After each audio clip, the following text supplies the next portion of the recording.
Welcome to the Rim Break Rodeo. We hope this video helps. You'll start by verifying two essentials: your Android version and the keyboard app you use. Once you know the OS build, you can pick a compatible emoji pack or keyboard. Make sure you back up keyboard settings and any custom dictionaries so nothing is lost. If you plan to install an APK, enable unknown sources temporarily.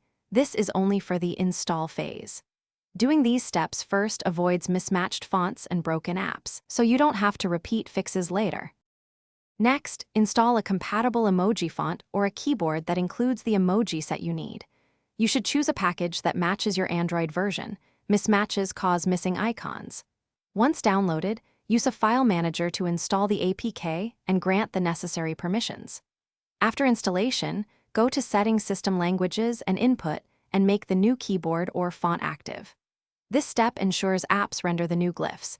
If an app keeps old emojis, force stop and finish by rebooting your phone so the system loads the new emoji font everywhere. Once restarted, test in Messages, Social Apps, and Keyboard Picker.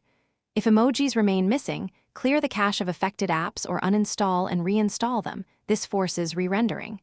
If problems persist, boot into safe mode to check for third-party conflicts. Disable suspect apps and retest.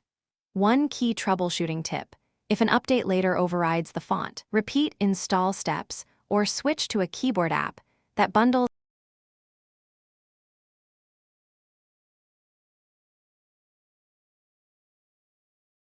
Thanks for watching. Consider subscribing if we helped you.